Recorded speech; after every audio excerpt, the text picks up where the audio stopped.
뉴욕 증시가 그리스 재정 위기에 대한 우려가 다시 높아진 가운데 애플, 모건 스탠리 등의 실적 호재가 맞서며 보합권 혼조세를 기록했습니다. S&P 500만 소폭 하락했으며 다우는 7포인트 올랐습니다. 한편 유럽 증시는 하락세로 마쳤습니다. 그리스 재정 위기에 대한 우려가 다시 높아지며 미국에서 전해진 실적 호재들이 희석됐습니다. 영국과 프랑스는 1% 이상 밀렸습니다. 유가도 소폭 하락했습니다. 재고가 예상보다 많이 증가했다는 소식이 가격을 떨어뜨렸습니다. 6월 인도분 WTI는 배럴당 0.2% 하락한 83달러 68센트를 기록했습니다. IMF가 올해 한국 경제 성장률은 4.5%로 종전 전망치를 유지한 반면 세계 경제 성장률은 4.2%로 0.3%포인트 상향 조정했습니다. 그리스에 대한 긴급 지원 규모로는 디폴트를 막기 어려울 것이라는 불안감이 급속도로 확산되며 그리스 재정 문제가 다시 불거졌습니다. 그리스의 디폴트에 대비한 보험 성격인 신용 디폴트 스왑 가격도 사상 최고치로 올라섰습니다. 모건 스탠리가 지난 분기 트레이딩 매출 호조에 힘입어 시장 기대 이상의 순이익을 거두었습니다. 지난 1분기 순이익이 17억 8천만 달러로 흑자 전환에 성공했습니다.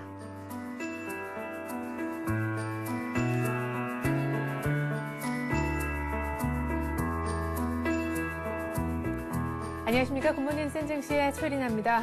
간밤에 뉴욕 증시는 보합권 혼조로 끝이 났습니다. S&P 500이 떨어지고 다우와 나스닥은 상승세를 유지했는데요. 다우는 7포인트 그리고 나스닥은 4포인트 정도만 올랐고 S&P 500도 빠졌다고 하지만 1포인트 정도만 하락해서 그래도 1200선은 지켜냈습니다. 모건 스탠리 정도만 깜짝 실적을 기록했을 뿐 다시금 그리스의 재정 위기 문제가 거론되면서 뉴욕 증시가 좀 주춤한 모습이었는데요. 보다 자세한 글로벌 증시는 전문가와 함께 자세히 알아보도록 하겠습니다. 동양증권 장영철 과장 나오셨습니다. 안녕하세요. 안녕하십니까? 네, 그 전일의 애플 효과도 좀 없어진 듯 싶고요. 모건 스탠리 정도만 실적 호재를 보였는데 뉴욕 증시 전반적인 분위기 좀 짚어주시죠. 그 전일과는 좀 많이 달라요. 예, 어제 같은 경우는 일단 실적 호재가 좀 시장을 좀 많이 좌우하는 그런 모습 많이 보이는데요. 그런데 어제 그리스에 대한 그리스 지원에 대한 우려감 때문에 시장 자체가 다시 한 번 더 불신이 좀 많이 좀 팽배하는 그런 모습 보였습니다. 일단 어제 같은 경우는 보합권에서 많이 혼조세를 좀 많이 나타냈습니다. 뉴욕 증시 같은 경우는 장 초반에 좀 상승세를 좀 많이 나타냈는데요.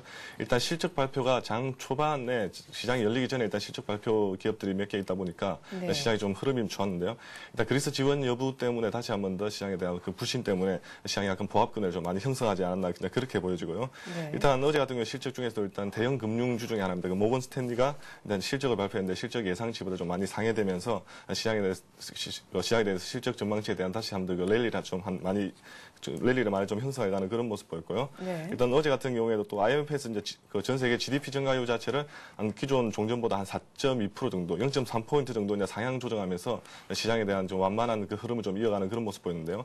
일단 글로벌 증시 중에서 다우 차트 보시면서 한번 짚어보시겠는데요. 일단 다우 지수 차트 같은 경우에도 최근 들어가지고 좀 금융 위기에 좀 버금갈 만한 고드만삭스에 대한 불신 여부가 좀 많이 일어났는데요. 일단 시장에서는 알다시피 시장에서 그 차트를 보시면 알다시피 어떻게 보면 굉장히 큰 이벤트였음에도 불구하고 시장에서는 아직 20일 이동 평균선 자체를 전혀 건드리지 않고 시장에서는 그대로 좀 하루 정도의 약세를 보인 반면에 반대로 반등세를 계속 나타냈는데요.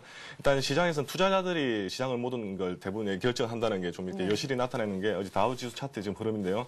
일단 그 고드만삭스에 대한 그 제소 부분 자체가 워낙 큰 이슈로 일단 많이 부각되고 일단 그 국내 증시에서도 전문가들도 일단 이런 부분에 대해서는 기간적인 조정을 좀 많이 거칠 것이라고 예상을 좀 많이 했음에도 불구하고 시장에서 투자자들 입장에서는 일단 실적이 뒷받침되는 그 실적에 대한 그런 부분을 많이 믿는 그런 부분이 많이 나타나다 보니까 이런 어떻게 보면 정치적인 이슈 같은 경우에는 그냥 지나가는 하나의 그 흐름으로 많이 좀 판단하는 것 같은 게 좀 투자자들이 좀 많이 현명하게 좀 판단했던 게 아마 다우 지수 차트부터 시작해가지고 글로벌 지수의 좀 흐름을 좀 많이 나타내고 있는 모습 많이 보이는데요. 일단 다우 지수 차트 같은 경우에도 일단 실적 호전세가 좀 많이 이렇게 어느 정도 좀 많이 꺾여감에도 좀 불구하고 시장 자체도 아직은 5일선을 굳건하게 좀 지켜나가고 있는 모습 자체가 투자자 자체가 일단 실적이라든지 그런 부분에 대해서 좀 많이 일단은 기대를 좀 많이 하고 있는 부분이 좀 사실인 것 같고요. 또 그런 반면에 대해서 일단 정치적인 이슈라든지 아니면 그리스 재정 위기 같은 경우에는 일단 시장에서 워낙 많이 이슈화 됐기 때문에 그런 부분에 대해서는 일단 시장에서 좀 많이 감내하는 그런 모습 보이고 아무래도 뭐 단기적으로 좀 많이 올랐던 그런 부분에 대해서 일단 기간 조정 정도는 이제 그 투자자들께서도 좀 많이 이렇게 어느 정도 감내하는 모습이지 그런 부분 자체를 일단 시장에서 큰 폭의 하락으로 좀 몰고 가지는 그런 분위기는 좀 아닌 게 아무래도 그 최근 다우지수 차트 흐름의 좀 긍정적인 모습 아닐까 그렇게 생각되어집니다. 네. 자, 그래도 1분기 실적에 대한 김이 좀 빠졌다 하는 느낌이 듭니다. 간밤에 나왔던 여러 가지 기업들의 실적 중에서 그래도 볼만했던 것은 관심 있었던 후보 리스트 중에서는 모건 스탠리 정도가 아니었나 싶은데요. 같은 은행주 중에서는 웰스파고 실적도 공개가 됐습니다. 먼저 모건 스탠리 1분기 흑자 전환에 성공하면서 어닝 서프라이즈 기록했다고 하는데 실적 얘기 좀 자세히 해주시죠. 네, 그렇습니다. 일단 모건 스탠리 대형 금융주 중에 하나입니다. 모건 스탠리가 일단 실적 좀 발표를 했었는데요. 실적이 좀 굉장히 좀 좋게 나왔습니다. 일단 1분기 순이익이 한 17억 8천만 달러 정도 나타나면서 예상치를 좀 큰 폭으로 좀 상회했는데요. 일단 뭐 전년 동기로 따져보면 한 2배 정도 증가했습니다. 골드만삭스와 함께 가장 큰 대형 금융사 중에 하나인데요. 일단 실적 전망치가 굉장히 좋았고요. 일단 금융주들에 대한 실적 전망치 자체가 작년 하반기 쪽에서는 일단 금융주에 대한 실적 전망치 자체가 굉장히 좀 이렇게 소폭 이렇게 많이 하야할 것이라고 많이 전문가들이 예상을 좀 많이 했습니다. 수수료 수입도 굉장히 좀 많이 줄어들고 기본적으로 가지고 있는 금융 규제안 자체가 일단 오바마 정부가 많이 행해짐에 따라서 시장에 대한 그 실적 호재 부분이 많이 없어질 거라고 예상을 많이 했었는데요. 네. 일단 그런 부분을 많이 완연하게 좀 이렇게 깨 나가면서 실적 전망치가 좋아지면서 다우지수도 좀 굳건하게 많이 지키고 자투자들에 대한 신뢰를 좀 많이 얻지 않았나 그렇게 보여지고 있는데요. 네. 일단 뭐 어제 같은 경우는 모건 스탠리가 한 4% 정도대로 좀 이렇게 급등하는 모습 보이면서 시장을 좀 많이 이렇게 좀 좌우했는데요. 네. 어제 같은 뭐 보합권 혼주세로 좀 마감했음에도 불구하고 모건 스탠리 같은 경우에도 좀 굳건하게 금융주로서 좀 많이 지켜가는 모습이 금융주 중에서도 좀 약간 특징적으로 보였던 것 같고요. 일단 뭐 또 애플 같은 경우에도 일단 실적이 실적이 나왔었는데 어제 같은 경우에도 한 5.98% 정도 일단 그 전전일 나와가지고 일단 그런 부분이 어제 같은 시장에도 또 많이 이렇게 좌우를 해가는 그런 모습 많이 보였던 게 뭐 대형 IT주와 대형 금융주가 시장 자체를 좀 많이 이렇게 이끌어가는 모습이 아무래도 다우지수 자체도 어느 정도 굳건하게 좀 지켜나가는 그런 모습 보였습니다. 그리고 웰스파고 같은 경우에도 어제 실적 발표를 했었는데 웰스파고 같은 경우에는 지난 4분기에 실적이 굉장히 좀 좋게 나왔습니다. 네. 그게 대부분의 수수료 수입보다는 기존에 가지고 있는 그 부채에 대한 부채 부분이 해결되다 보니까 이제 실적 이익 전망치가 좀 굉장히 좀 좋게 나왔는데요. 네. 이번 분기 같은 경우는 그런 어떻게 보면 그 단발성 이벤트 같은 게 좀 사라지다 보니까 저번 분기에 비해 가지고 일단 이익 감소치가 좀 많이 하회하면서 그런 부분이 웰스파고 이제 실적이 좀 이렇게 좀 빠지는 그런 모습 보이는데요. 시장에서는 이게 뭐 실적 이익이라든 이익 같은 게 일단 뭐 그 영업에 대한 그 실적 이익 같은 게 좀 많이 이렇게 빠져나가는 부분이 아니었기 때문에 이제 시장에서는 어느 정도 이렇게 많이 뭐 하락하는 그런 모습 보이지 않았고요. 일단 단발성 이벤트가 지난 분기에 워낙 많이 나타나다 보니까 이제 이번 분기에는 어떻게 보면 이익 감소치가 좀 이렇게 크게 보이는 그런 모습이 많이 보였기 때문에 네. 웰스파고에 대한 실적에 대한 그런 부분도 일단 시장에서는 그렇게 크게 좀 많이 우려하지 않았던 그런 부분이 아니었나 그렇게 보여지면서 어제 웰스파고 같은 경우는 한 2% 정도 조정받는 그런 모습 보였던 게 좀 시장의 특징이 아니었나 그렇게 보여지고 있습니다. 네. 때문에 은행주 중에서는 실적 중에서는 모건 스탠리 이야기가 더 빛이 났던 것 같은데 모건 스탠리의 효과가 사실 골드만삭스의 바통을 받았다 이런 분석도 있지만 은행주 전반적으로 퍼지진 못하는 모습이었습니다. 좀 전에 뭐 애플에 대한 실적 전망치 얘기도 하셨지만 애플 효과가 또 이틀째 기술주의 상승을 이끌진 못했는데 업종 분위기 다시 한번 간략하게 정리를 좀 해주시죠. 네, 일단 어제 같은 경우도 이제 업종들 그 실적 발표가 좀 몇 개 나왔었는데요.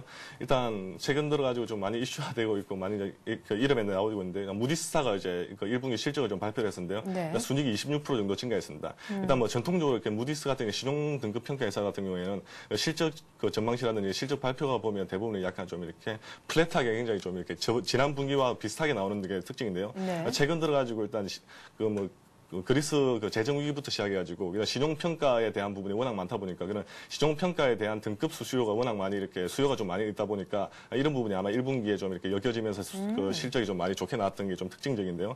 뭐 이런 부분도 아무래도 일단 뭐 단발적으로 좀 많이 보이는데요. 일단 시장에서는 이런 부분도 좀 이렇게 분위기를 좀 많이 이끌어갔던 것 같습니다. 일단 무디스의 1분기 순이익이 한 1억 1,300만 달러 정도로 좀 전년 동기 대비 한 26% 증가. 네. 쉽게 말해서 신용 등급을 자기 그 국가라든지 자기 기업에 대한 신용 등급을 빨리 좀 매겨가지고 우리는 괜찮다는 게 근데 그런 부분이 수요가 좀 많았다는 네. 게 여실히 좀 표현하는 그런 부분인데요. 일단 전년 동기 대비 한 17% 정도 증가를 해가지고 좀 큰 폭의 좀 증가가 나타났습니다. 그리고 채권 발행 쪽에서도 한 18% 정도 증가하면서 채권 등급 평가에 대한 수요 증가가 굉장히 좀 큰 폭의 아무래도 이익 전망치를 가져다 준 그런 모습이 아닐까 그렇게 보여지고 있고요. 네. 그다음에 어제 같은 경우에도 일단 보잉사도 일단 실적 발표를 했었는데 보잉사도 이제 실적이 지난 전분기 대비해서 이제 굉장히 항공기 수요 같은 게 초반에 좀 이렇게 많이 좋지 않았지만 네. 그런 부분부터 시작해가지고 그런 부분이 실적 개선폭이 좀 나타나면서 실적이 좀 이렇게 그나마 좀 좋게 나왔고요. 네. 그다음에 그 소형 유통주하고 음식료 중에서도 맥도날드가 이제 1분기 순이익을 발표했는데 한 11% 정도 증가 나타나면서 이제 1분기 순이익이 한 10억 9천만 달러 정도, 전년 동기 대비해서 한 11% 정도 증가하는 그런 모습 보이는데, 일단 맥도날드 같은 경우는 이제 꾸준하게 지금 이제 계속해서 이제 이익 전망치가 좀 계속 증가하고 있기 때문에 이런 부분도 한번 그 체크를 좀 해보시는 게 좋을 것 같고요. 그다음에 스타벅스도 한 2분기 실적 예상이 좀 상회되면서 주당 순이익 한 29% 정도, 실제로 이제 그 순이익 자체도 좀 큰 폭으로 좀 이게 증가하면서 이제 스타벅스 같은 경우에도 실적 전망치가 좀 좋게 나왔고요. 그다음에 이베이 같은 경우는 이제 1분기 순이익이 한 11% 증가하면서 전체적으로 일단 유통주, 그다음에 그 소매업주 같은 경우 어제 같은 경우는 좀 특징적으로 좀 강세를 좀 나타내지 않았나 그렇게 보여지고 있습니다. 네, 소비 회생의 그런 어떤 정도를 실감할 수 있는 그런 기업들, 뭐 맥도날드, 이베이 그리고 스타벅스의 실적까지 저희가 공개된 것을 간밤에 확인을 했습니다. 얘기가 이렇게 나왔으니까요. 오늘 밤에는 또 어떤 기업들의 실적이 기다리고 있는지 실적 얘기를 조금 더 해봤으면 좋겠는데 말이죠. 이제 어닝의 피크가 이번 주로 뉴욕 증시는 끝이 나나요? 예, 맞습니다. 일단 이번 주에 대부분 어떻게 보면 대형주들이라든지 아니면 시장에서는 투자자들이 관심을 가질 만한 종목들이 이번 주에 좀 많이 일단 발표가 나타나고 있고요. 다음 주 초반까지만 이제 실적 발표가 좀 이렇게 잡혀 있고, 네. 이제 그 이후부터는 약간 좀 소형주 위주인데요. 아마 네. 소형주 같은 경우는 일단 국내에는 좀 잘 알려지진 않을 것으로 예상되기 때문에 예. 일단 이번 주가 어떻게 보면 실적 랠리에 좀 약간 피크가 오지 않을까. 그 이후부터는 다시 한번 더 지표에 대한 그런 부분이라든지 아니면 그 오바마 정부의 정책이라든지 유럽에 대한 유럽 정시라든지 유럽 정부에 대한 어떻게 보면 그리스에 대한 그 지원 여부, 그런 부분이 아마 다시 한번 더 시장의 방향성을 잡아가지 않을까 그렇게 예상되어집니다. 네, 자 오늘 밤에는 당장 마이크로소프트사가 실적을 내놓는다고 하는데 실적 스케줄도 한번 정리를 해주시죠. 예, 일단 오늘 이제 발표될 거는요 또 대형 어떻게 보면 기술주 중에 하나인데요. 마이크로소프트 이제 발표가 예상이 좀 되고 있고요. 그다음에 네. 자동차 회사로서 이제 포드, 그다음에 허쉬, 뉴욕 타임즈, 노키아, 뭐 펩시코, 아메리칸 익스프레스, 필립 모리스 같은 여러 가지 좀 대형 주주들이 좀 많이 나타나고 있는데요. 네. 일단 대부분 일단 이전치에 비해서 이제 예상치가 좀 소폭 다들 이제 증가할 것이라고 일단 그렇게 시장에서는 다들 예상되고 있기 때문에 네. 일단 뭐 최근 들어가지고 금융 위기 이후에 일단 대부분의 뭐 제조업이라든지 그다음에 서비스 부분에서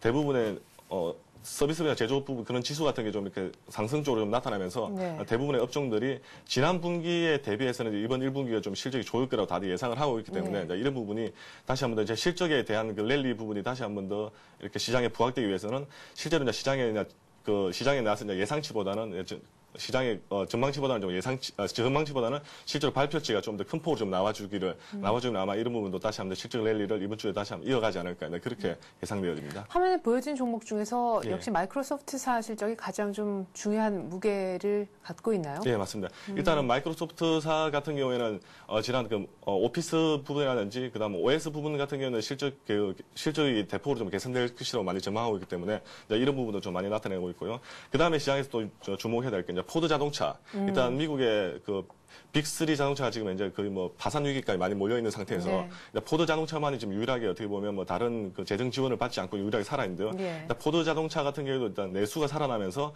자동차 시장이 얼마만큼을 좀 이렇게 확장됐는지가 좀 많이 나타났는데요. 실제로 지금 예상치가 일단 실제 이익 전망치보다는 좀 크게 좀 나타내고 있지만 이런 부분들이 어떻게 이끌어갈지 그런 부분을 따라가지고 포드 자동차 부분도 아마 실적 전망치에 좀 이렇게 크게 한번 체크를 해보셔야 되지 않을까 일단 그렇게 보여지고 있습니다. 네, 이렇게 해서 기업들의 실적 이야기를 좀 일단락을 짓도록 하겠습니다. 어닝 시즌이니만큼 스케줄까지 한번 챙겨봤는데 간밤에는 또다시 잊을만 하면 나오는 재료죠. 예, 그리스 문제가 불거졌습니다.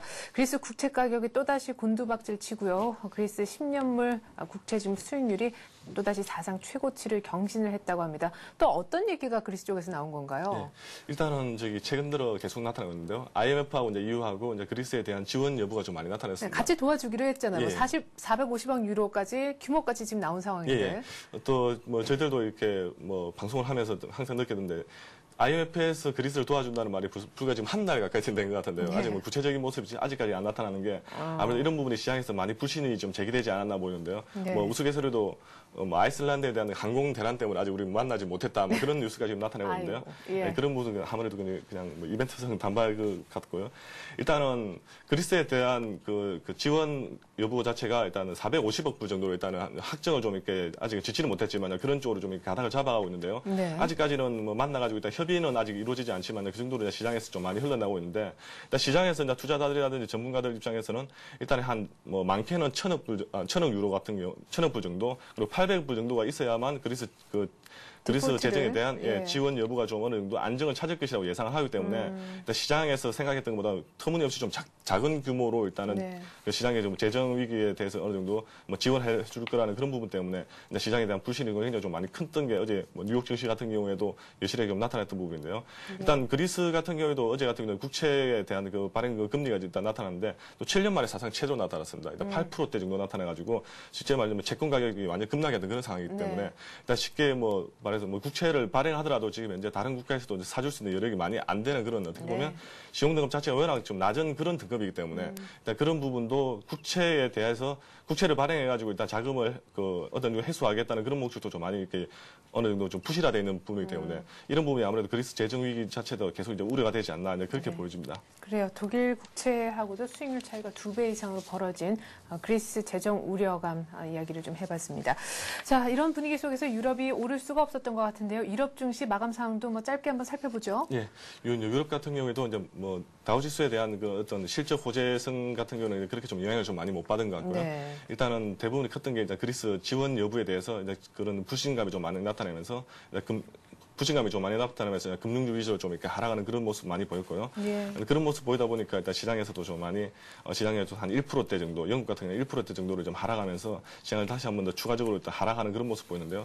일단 뭐 특징적으로 유럽이 그렇게 마감을 했음에도 불구하고 다우지수가 좀 많이 이렇게 움직임이 좋았던 그런 부분 자체가 아무래도 아직까지는 투자자들 자체가 전통적으로 일단 실적에 대한 그런 부분이 굉장히 좀 많이 큰 부분이 아닐까 그렇게 보여지는 게 좀 이렇게 같이 이렇게 가는 부분이 아니라서 좀 이렇게 안심을 좀 많이 하고 있는데요.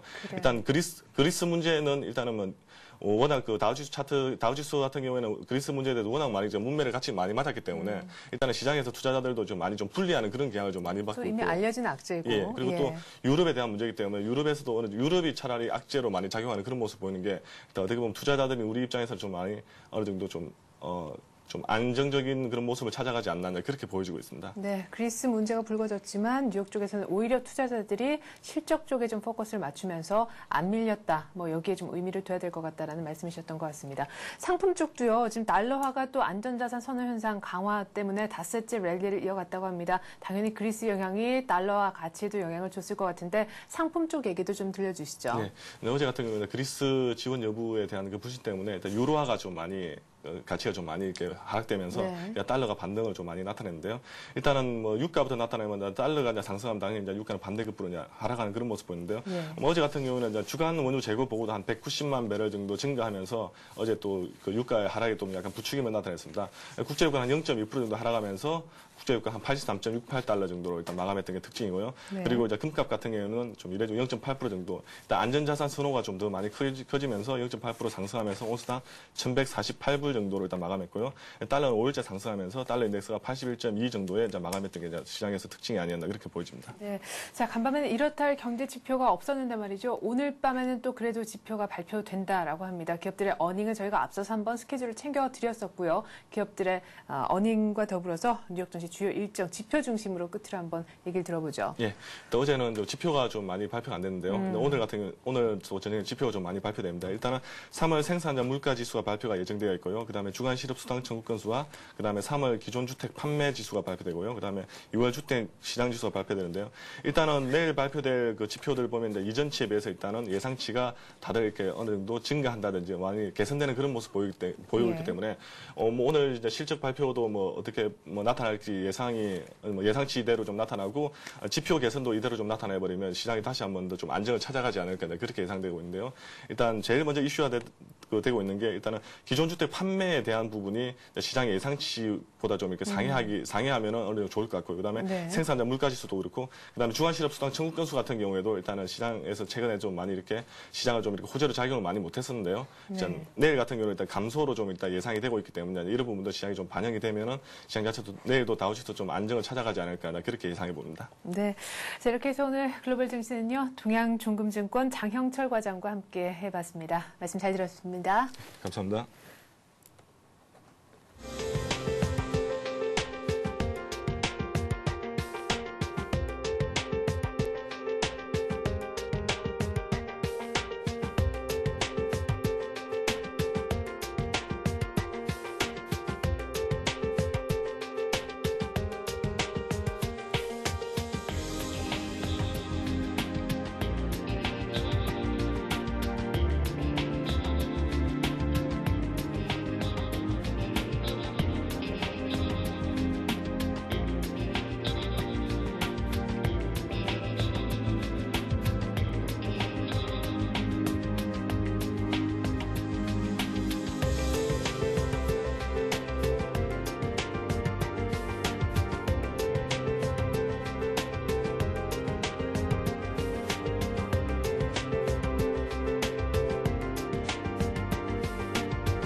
네, 같은 글로벌 증시 바탕으로 해서 오늘 우리 장 흐름 전망해보는 시간 갖겠습니다. 신한금융투자 압구정 FT 지점에서 박재민 대리 나오셨습니다. 안녕하세요. 예, 안녕하세요. 예, 골드만삭스 피로 때문에 주춤했던 증시가 어제 1,750포인트 육박한 1,747까지 올라오면서 끝이 났습니다. 외국인들 사준 영향도 있겠고 애플 효과도 있었을 것 같은데 자 이제 뭐 박스권 레벨업 가능성 이런 얘기도 나와요. 네, 그렇습니다.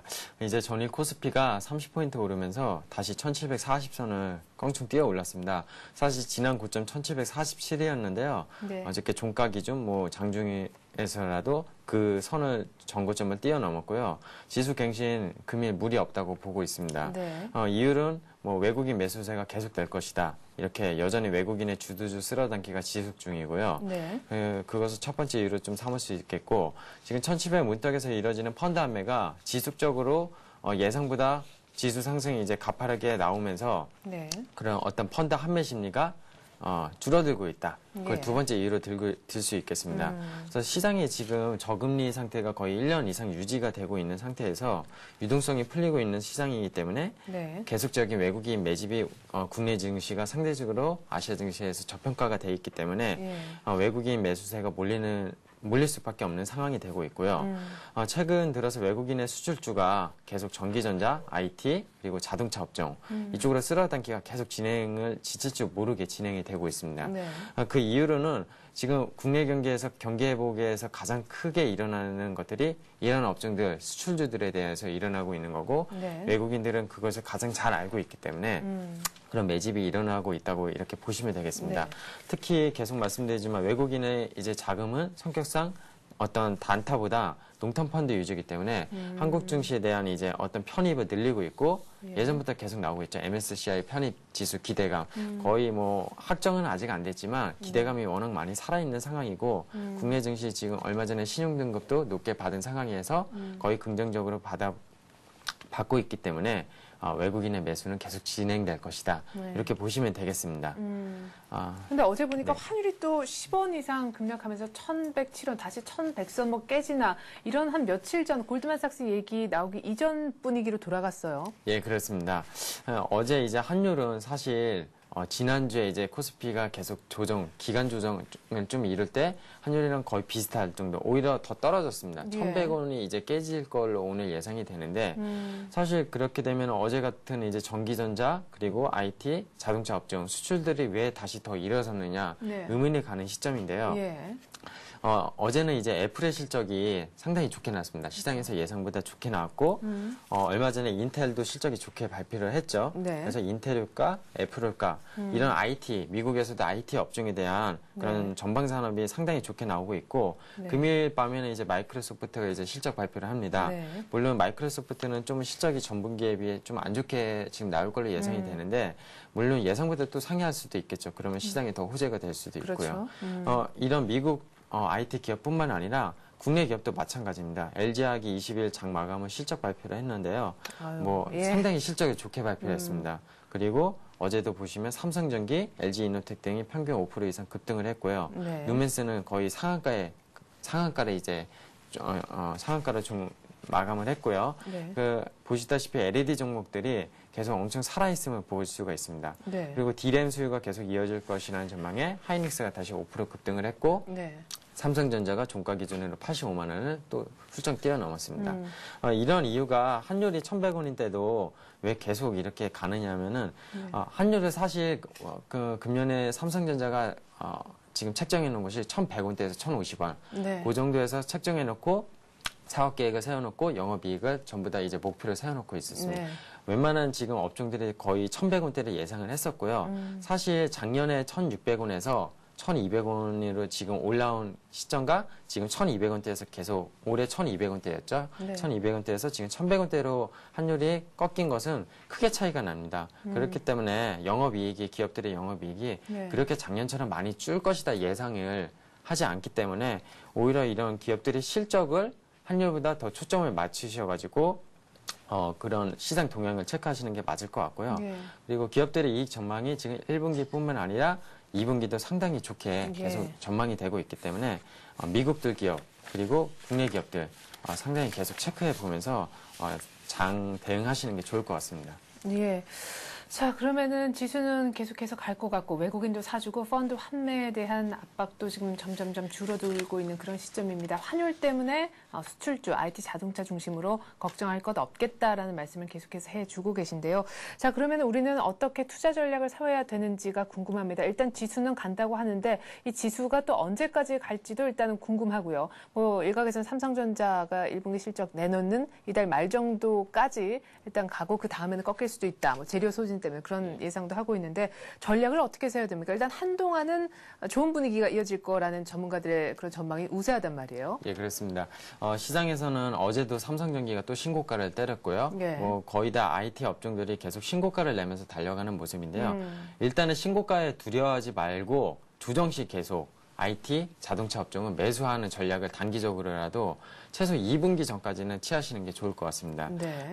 이것이 왜냐하면 외국인의 매수세가 계속 진행이 되고 있고요. 좀 전에도 말씀드렸지만 환율보다는 기업들의 이익 전망이 좋을 것으로 예상이 되기 때문에 최소 3분기까지는 네. 이런 업종들이 계속 신고가에 두려워하지 말고 어떤 반도체, LCD, LED, 전기전자, 그리고 자동차 및 부품주 이런 것들은 지난주에 가격 조정 어느 정도 많이 받은 상태이기 때문에 네. 재탄력 받을 지금 힘을 많이 축적을 해놓은 상태입니다. 네. 그렇기 때문에 환율에 계속 목매여가지고 네. 이런 신고가 내는 업종들을 매수 못한다는 것은 좀 지금 안타깝죠. 시장에서 수익률을 못 따라가는 그런 좀 우려를 낳을 수가 있다고 생각이 되고요. 네. 정말 좀 보수적인 투자자 입장에서는 지난주에 말씀드렸죠. 은행주나 지금 내수주 쪽으로 외국인이 선침해를 지금 하고 있는 상황이기 때문에 그때 길게 보자고 하셨잖아요. 네, 그렇습니다. 네. 그거 이제 하반기까지 보시는 분들은 단기적으로 보시지 않는 분들은 그런 쪽으로 차라리 매수를 하셔서 맘 편히 좀 매수를 하시는 것이 좋겠지만 네. 아무래도 수익률을 따라잡기 위해서는 여전히 IT가 유망하다. 이렇게 좀 보시면 되겠습니다. 네. 그래서 올해 2분기, 3분기도 계속 실적이 엄청나게 이익 전망이 좋을 것으로 예상되는 것들이 네. 제일모직, 뭐 삼성전기, 현대모비스 이런 대형주들, IT 네. 자동차들이거든요. 그렇기 때문에 환율보다 이런 기업들의 이익 전망 보면서 계속 매수를 하시는 것이 좋을 것 같고요. 결국 골드만삭스의 악재도 월요일날 조정을 크게 받았지만 예. 다시 이틀 동안 지수가 오히려 신고점에 갱신을 하면서 일어서는 모습을 보였죠. 네. 이번 주 이제 내일 G20의 재무장관 회의가 이제 논의가 됩니다. 그래서 은행세 도입이나 미국에서도 금융규제안에 대해서 내용이 나올 텐데요. 분명히 단기 악재는 될 수가 있습니다. 이럴 때 한번 얻어맞을 수는 있거든요. 근데 그럴 때 얻어맞을 때 가격이 조정받을 때 분명히 이런 종목들 매수하셔라 이렇게 말씀을 드리고 싶습니다. 그러면 G20가 주말에 있으니까요. 월요일장 정도에서 사보는 게 괜찮을까요? 예, 사실 지금 3주째 월요일장에서 계속 폭락을 하고 있거든요. 예. 국내 증시가 월요일장에서 계속 조정을 받기 때문에 네. 저도 이제 금요일 내일 아니면 네. 월요일장에 한번 조정을 받지 않을까 생각을 하고 있습니다. 그래서 그럴 때 예. 분할 매수로 좀 계속 접근을 하시는 것이 더 좋을 것 같습니다. 신고가 내고 있는 IT 종목들을 두려워하지 말고 조정 왔을 때 사라. 근데 G20 이쪽에서 뭐 은행세, 뭐 규제 얘기 나오고 하면은 지금까지 또 트렌드로 봤을 때 월요일장에서 눌릴 가능성이 있어서 이번 주 금요일 내지는 월요일장 정도에서 한번 눌림목 이용해서 사보자라는 말씀이셨습니다. 지난주에는 역시 반도체 쪽 또 작은 종목이었죠. TLI 얘기를 하셨었고 IT 뭐 부품 쪽에 대한 얘기는 저희가 많은 종목을 통해서 또 접한 바 있지만 IT 신고가 내고 있는 종목 아까 좀 몇몇 종목 언급하셨잖아요. 그중에서 뭐 매수 타이밍에 대한 얘기는 저희가 방금 전에 나눠봤었고 네. 괜찮은 종목 하나 얘기를 좀 해주시죠. 예, 알겠습니다. 이제 2차 전지에 대한 하두가 이제 작년부터 좀 관심이 많이 갔었습니다. 시장에서. 네. 그래서 LG화학, 삼성 SDI, SK에너지 뭐 2차 전지 쪽으로 사업을 많이 확장한 기업들에 대해서 주가가 많이 상승했고요. 네. 그중에 금일 삼성 SDI를 가져왔는데요. 이제 어제 IT 전기전자 업종 주도주의 상승 속에서도 삼성 SDI는 1.74% 2,500원 정도 올라서 14만 6천 원에 마감하면서 가장 좀 약한 모습을 보였습니다. 네. 근데 이제 LG화학과 좀 비교를 해야 될 게 LG화학은 대형 배터리 시장이고요. 삼성 SDI는 소형 배터리 2차 전지 시장이라고 보시면 됩니다. 예. 근데 지금 시장이 무선통신, 그다음 모바일 기기 수요가 전 세계적으로 확대되고 있고요. 아이패드도 그렇고 요새 아이폰도 그렇고 네. 이런 쪽으로도 2차 전지, 그리고 노트북, 어떤 모바일 기기 수요 강세가 결국 삼성 SDI 쪽에 실적을 이제 개선시킬 수 있다. 소형 배터리 쪽. 예, 그렇게 예. 보고 있습니다. 그리고 2차 전지 시장은 지금부터가 시장이 이제 시작입니다. 작년에 하도가 되었지만 이제 매출이나 어떤 이익이 일어나는 것은 올해부터라고 볼 수 있고요. 네. 특히 삼성 SDI는 예전에 원래 PDP 사업부에서 적자를 좀 많이 봤기 때문에 실적이 네. 지금 안 좋다가 이제 2차 전지 쪽으로 좀 많이 돌리고 OLED 사업부, 네. 아이패드에서도 삼성 SDI OLED를 채택을 했죠. 그래서 그런 쪽으로 수익을 많이 이제 바뀌고 있는 시점이기 때문에 지금 상당히 주목해야 할 시기라고 보고 있고요. 차트를 보면서 간단히 말씀드리겠습니다. 네. 지난주 보시면은 거의 일주일 동안 조정을 받았습니다. 그래서 단기적으로 이 고점에 물리신 분들은 좀 고생을 하셨을 거라고 좀 보는데요.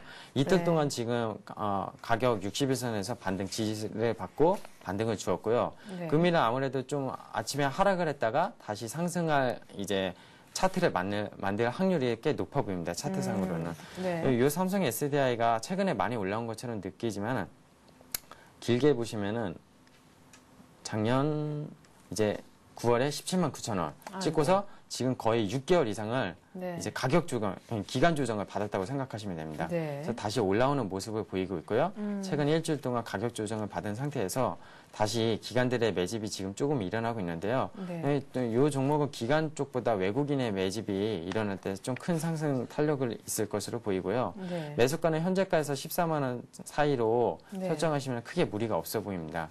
그리고 이제 지난번 기간 조정 동안 가장 최저점이었던 12만 4천 원, 이 손절가를 좀 염두에 두셔가지고 예전 신고점 17만 9천 원, 그러니까 18만 원 정도로 목표가를 세우셔가지고 네. 매수를 좀 높게 수익률을 올리시는 걸로 좀 보셔도 상당히 괜찮을 것 같습니다. 네. 자, 뭐 손절할 일은 안 와야 되겠지만 만약에 손절을 해야 된다면 어느 정도 가격선에서 해야 될까요? 좀 전에 말씀드렸다시피 이제 6개월 동안 행보를 하면서 최저점이 12만 4천 원이었습니다. 사실 이때 가격대에 조정을 받은 뒤 60일선 이평선은 다시 올라온 상황이거든요. 그래서 60일선 이평선 지금 밑으로 내려가면 단기적으로 손절을 해야 되지 않느냐 이렇게 생각이 들 수 있지만 기간 조정 시 가장 최저점이 12만 4천 원이 무너질 때 해도 늦지 않기 때문에 오히려 이전에까지 계속 시세를 보시면서 분할 매수를 오히려 하시면서 모으는 전략 그게 좀 필요할 시점인 것 같습니다. 지금은. 네, 잘 들었습니다. 이렇게 해서 저희가 삼성 SDI 얘기까지 해봤네요. 신한금융투자 압구정 FD지점 박재민 대리였습니다. 잘 들었습니다. 감사합니다.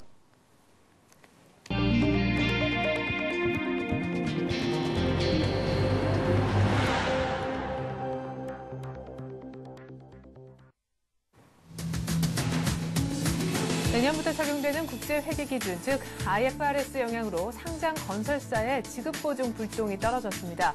그동안 관행으로 이어져 왔던 지급보증이 내년부터는 상당 부분 부채로 잡히기 때문인데요. 건설사마다 지급보증을 꺼리면서 가뜩이나 어려운 프로젝트 파이낸싱 자금 조달길이 막히진 않을까 우려가 커지고 있습니다. 아랍에미리트 원전이나 브라질 고속철 등 해외 대형 프로젝트를 지원하기 위한 정부의 자금 조달 그랜드 플랜의 윤곽이 드러나고 있습니다. 정부는 이들 프로젝트 대출을 담당할 수출입은행에 오는 2013년까지 1조 7천억 원을 추가로 출자할 예정을 하고 있습니다. 골드만삭스를 사기 혐의로 법원에 제소한 미 증권거래위원회가 19개 대형 금융회사를 상대로 분식회계 조사를 벌이고 있습니다. 그러나 조사 대상 금융회사 이름은 현재 공개가 되지 않은 상태입니다. 국제통화기금이죠. IMF가 G20에 두 가지 구체적인 은행세 부과 방안을 제시했다고 합니다. 금융안정분담금과 금융활동세가 그것인데요. IMF의 같은 제안은 23일 미국 워싱턴에서 개최되는 G20 재무장관 중앙은행 총재회의에서 본격적으로 다뤄지게 됩니다. 코스닥 시장에 상장된 강소기업의 평균 연봉이 내로라 하는 대기업보다 오히려 높은 것으로 나타났습니다. 일부 코스닥 업체들의 경우에는 평균 연봉이 삼성전자와 비슷해서 이른바 남부럽지 않은 생활을 하고 있다고 하는데요. 서울경제신문의 자체 조사 결과 들어보도록 하겠습니다. 오늘 이 같은 내용 바탕으로 해서 이슈는요. 서울경제TV 보도제작본부의 서은영 기자와 함께합니다. 안녕하세요. 안녕하세요. 네. 이제 국제회계 기준이 도입이 됩니다. 바로 내년인데요. 이 같은 불똥이 우리 건설사 쪽에 칠 것 같습니다. 그동안 사실 관행적으로 이어져 왔던 지급 보증이 이제는 부채로 이어지게 되기 때문인데 대형 프로젝트 파이낸싱 사업에 좀 차질이 빚어질 것 같아요. 네, 내년부터 모든 상장 회사에 국제 회계 기준이 의무 적용되면 아마도 상장 건설업체들이 그동안 부채로 잡지 않았던 지급 보증, 또 연대 보증 등 이른바 우발 채무가 부채에 포함되게 됩니다. 현행 기업 회계 기준에는 실제 지급 보증할 가능성이 매우 높은 경우가 아니면 우발적으로 발생할 수 있는 채무로 간주해서 주석 형태로만 공시하면 됐는데요. 국제 회계 기준 IFRS가 적용되면 반드시 이를 공정 가치로 평가해서 부채로 처리해야 하는 거죠. 이 때문에 결국 건설사마다 지급 보증을 꺼리면서 가뜩이나 어려운 프로젝트 파이낸싱 자금 조달길이 막힐 가능성이 높아졌습니다. 결국 재개발, 재건축은 물론 대형 민자 PF 사업까지 줄줄이 표류할 것이라는 우려가 나오는 것도 이 때문인데요. 단군 이래 최대 민자 사업이라고 꼽히고 있는 용산 국제 업무지구 개발 사업 역시 건설사들이 최근 코레일 측이 요구한 1조 원 규모의 대출 지급 보증을 거부하면서 자초위기에 놓였습니다. 네. 그래요. 당장 뭐 기업 가치 하락도 문제지만 이렇게 대형 민자 프로젝트 파이낸싱 사업이 차질을 빚을 수 있다. 이런 점도 더 큰 우려를 자아내는 것 같습니다. 자, 근데요. 국제회계 기준 도입에 따라서 차질을 빚는 게 비단 부동산 쪽의 얘기기만 할까요? 뭐 그렇지는 않은 것 같고요. 선박 수주 후에 선수금을 받고 또 건조 기간에 중도금을 받는 조선업체들도 역시 IFRS 도입으로 피해를 받을 것 같습니다. 네. 국내 빅3 조선업체 중 한 곳을 예로 들어보면요. 지난 2007년 사상 최대인 212억 달러를 수주한 기업이 있었습니다. 네. 금융기관의 선수금과 중도금을 예치해서 받은 이자만도 1,000억 원이 넘는다고 알려졌었는데요. 그런데 2006년 말 기준으로 보면 이 기업의 부채 비율이 386%였는데 2008년 상반기에 보니까 1396%로 급등했습니다. 이게 바로 다 환율도 뭐 그 기간 동안 좀 올랐지만 역시 선수금이 부채로 잡혔기 때문이었던 거죠. 네. 자, 그런가 하면 우리 정부가 적극 지원에 나서면서 유치에 앞장섰었던 해외 대형 프로젝트 수주, 이것에 대한 자금 조달에는 좀 숨통이 트일 것 같다라는 소식이 들어와 있습니다. 뭐 수출입은행에 뭐 자금을 조금 조달하겠다라는 생각을 갖고 있는 것 같은데 네. 이른바 그랜드 플랜 윤곽이 나왔어요. 네네. 대형 프로젝트 수주가 계속 이어졌었죠. 아랍에미리트 원전도 있었고요. 또 브라질 고속철도 있었는데 반가운 소식이었지만 문제는 자금 조달이었거든요. 네. 결국 정부가 자금 조달 그랜드 플랜을 내놨고요. 말씀하신 대로 수출입은행에 2013년까지 1조 7천억 원을 추가로 출자하고 또 프로젝트 수출보험을 맡은 수출보험공사에 대한 대규모 증자도 단행할 예정이라고 밝혔습니다. 그리고 또 국내 주요 시중은행들과 증권사 등을 해외 대형 프로젝트 자금 조달 계획에 참여시킨다는 계획도 있습니다. 네. 정부는 오는 5월 중에 대외 경제장관 회의에서 이 같은 내용의 안을 상정하고 내년도 예산안 편성에 반영한다는 방침입니다. 네, 그러니까 결국에는 정부가 나서서 자금을 투입하는 걸로 그렇게 해결을 보는 것 같아요. 네, 뭐 유일한 방법이었던 것 같은데요. 예. 글로벌 금융위기 이후 국제 금융시장에서 장기 투기자금 시장이 이미 위축이 돼 있고 또 연기금 등 국내 큰손들도 확실한 수익처가 아니라는 이유로 주저하는 상황에서 역시 기댈 곳은 정부밖에 없었던 거죠. 최근 무디스가 한국 신용등급을 상향 조정했습니다만 국내 금융기관 및 공기업의 해외 차입 조건이 뭐 아주 나아졌다 뭐 이렇게 하기는 어려운 건 게 사실입니다. 미국 네. 등 주요 선진국과 비교하면 여전히 하늘과 땅 차이고요. 정부가 대규모 재정을 투입해서 해외 수주 파이낸싱에 나섰지만 결국 관건은 국내 자금을 어떻게 활용하느냐에 달려 있는데요. 네. 결국은 이 리스크를 어떻게 줄여줄 거냐, 해외 투자에 대한 리스크를 줄여줄 만한 정부가 뚜렷한 방침을 내놔야만 또 국내 자금이 움직일 것 같습니다. 네. 자, 이제는 시선을 좀 해외로 돌려볼까요? 미국의 증권거래위원회 얘기가 최근 들어 많이 나오고 있습니다. 골드만삭스를 제소하면서 이 같은 이야기가 불거져 나왔는데 금융권과의 제2라운드를 준비하고 있는 것 같습니다. 19개 대형 다른 금융회사들을 상대로 분식회계 혐의를 조사하고 있다면서요. 아직 리스트는 공개가 안 됐다는 얘기가 있어요. 공개는 안 됐습니다. 다시 또 칼을 빼들었죠. SEC가 또 조사에 초점을 둔 게 이번에는 리포 105라고 하는 분식회계 수법인데요. 네. 지난 2008년에 파산한 리먼 브러더스가 금융권의 단기자금 조달 수단인 환매 조건부 채권을 통해서 $100를 빌리면서 또 $105의 담보를 제공했다고 해서 붙여진 이름입니다. 네. 리먼 브러더스는 이 수법으로 조달한 자금을 부채로 계상해야 하는데도 자산 매각으로 처리해서 $500억 달러의 부채를 축소 은폐했다는 혐의를 받았는데요. 과연 이 조작을 한 게 리먼 브러더스 뿐이겠냐 이런 지적들이 제기되자 다른 은행들의 리포 거래 내역을 요구했습니다. 네. 자, 그런데 왜 하필이면 지금 이 같은 제2라운드를 지금 또다시 칼을 빼드느냐라는 시점이 참 묘하다 하는 생각이 듭니다. 그렇지 않아도 골드만삭스 문제로 이미 첫 번째 칼을 빼들었는데 말이죠. 타이밍도 참 묘하다는 생각이 드는데 어쨌거나 지금 또 궁금한 것은 골드만삭스 피소권 아니겠습니까? 현재는 어디까지 사건이 진행되고 있나요? 상황이 이제 거의 정치 쟁점화 돼가고 있다는 건 부인할 수 없는 사실이고요. 네. 이번 피소가 또 양당 간 논란에 불을 지핀 것도 또 사실입니다. 네. 공화당은 오바마 행정부가 이번 개혁 법안을 추진하기 위해서 골드만삭스를 희생양으로 삼은 게 아니냐 이런 여론몰이를 좀 하고 있는데요.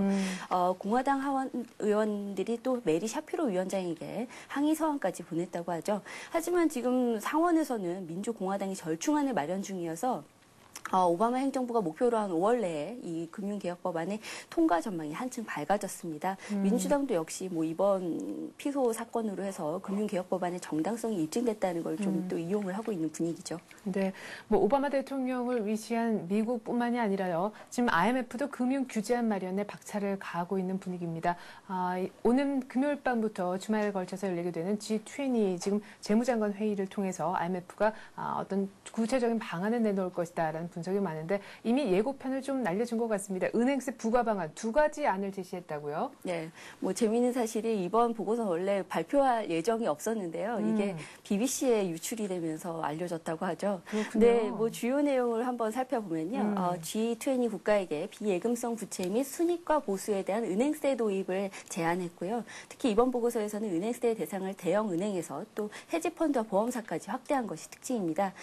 비예금성 부채에 대한 분담금은 우리나라의 경우 단기 외화 차입에 부과될 수 있어서 무분별한 외환 거래의 문턱 역할도 할 수 있을 것으로 보입니다. IMF가 제안한 금융 안정 분담금을 먼저 살펴보면요. 위기시 금융 부문에 구제에 투입될 비용을 금융기관으로부터 미리 징수하는 방식인데요. 그 성격을 한번 살펴보면 분담금을 똑같이 내다가 나중에 향후 위험한 금융기관이 분담금을 더 많이 내도록 해서 징벌적 성격도 띠고 있습니다. 네. 금융권의 초과이익에 대한 세금은 금융활동세 도입도 제한하고 있는데요. 금융기관의 수익은 물론 임직원의 과다한 보수에 대해서도 세금을 거둘 수 있는 근거가 될 것 같습니다. 네. 자, 그리고 재미있는 소식이 있다 앞서서 말씀을 드렸는데요. 일부 코스닥 기업에 다니시는 분들 직원들의 평균 연봉이요. 웬만한 잘 나간다 내려라 하는 대기업 그 직원들의 평균 연봉보다 높다라는 보도가 있습니다. 자체적으로 저희 설경제 신문에서 조사를 한 거라고 하는데 구체적으로 어떤 조사였습니까? 그리고 얼마나 더 받는지요? 네. 작은 고추가 맵다 이런 말 이럴 때 하는 것 같은데요. 네. 그 유가증권 시가총액 50개 업체와 또 코스닥 시장에 상장된 시가총액 상위 50개 업체의 그 작년도 사업 보고서를 분석해 봤더니 직원 평균 연봉이 4천만 원이 넘는 코스닥 업체가 24곳이나 되는 걸로 나타났습니다. 네. 표를 한번 보시면요. 네. 휴맥스 같은 경우 가장 대표적으로 꼽을 수 있겠는데 평균 연봉이 6,600만 원이었다고 합니다. 삼성전자 평균 연봉이 6,780만 원이거든요. 네. 거의 맞먹는 수준이죠. 유가증권 시장의 하이닉스보다 지난해 직원 평균 연봉이 높았던 코스닥 업체도 총 28곳에 달했는데요. 하이닉스가 3,782만 원이었는데 SFI라는 요 디스플레이 장비 전문 업체를 보면 평균 연봉이 2008년 5,013만 원에서 무려 지난해는 5,264만 원으로 상승했다고 하죠. 우와. 다들 하나같이 면면을 살펴보면 상당한 강소 기업들입니다. 네. 계속해서 매출액이나 영업이익, 순이익이 거의 100% 가까이 넘을 걸로 거의 예상이 되고 있는 아주 우량 업체들이라고 할 수 있겠죠. 네, 그래요. 코스닥 무시할 수는 없을 것 같습니다. 시가총액 상위를 기준으로 해서 그 기업에 다니는 평균 직원들의 연봉까지 판단한다면 섣부른 판단이 아닐까 싶네요. 이렇게 해서 오늘 이슈는요. 설경제TV 서은영 기자와 함께했습니다. 서 기자 수고 많았습니다. 맞습니다.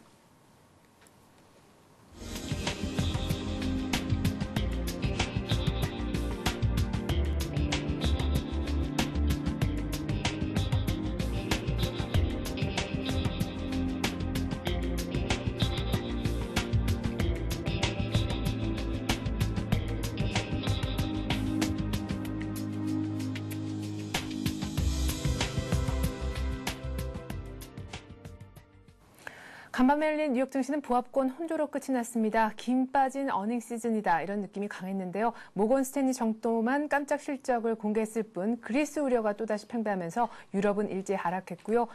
뉴욕 쪽은 그나마 모건 스탠리 중심으로 일부 기업들의 실적이 호전됐다는 소식에 보합권 혼조로 끝날 수가 있었습니다. 다우와 나스닥은 각각 10포인트 조금 못 되는 상승률을 기록했고 S&P 500만 떨어졌는데 1포인트 정도만 빠진 것이라 큰 의미를 두진 않으셔도 될 것 같습니다. 어떻게 보면 그리스 문제 호재가 불거졌음에도 불구하고 실적 때문에 뉴욕은 많이 빠지지 않았다. 이렇게도 해석이 나오고 있으니까요. 전 잠시 후 출발 센정시로 다시 돌아오겠습니다. 고맙습니다.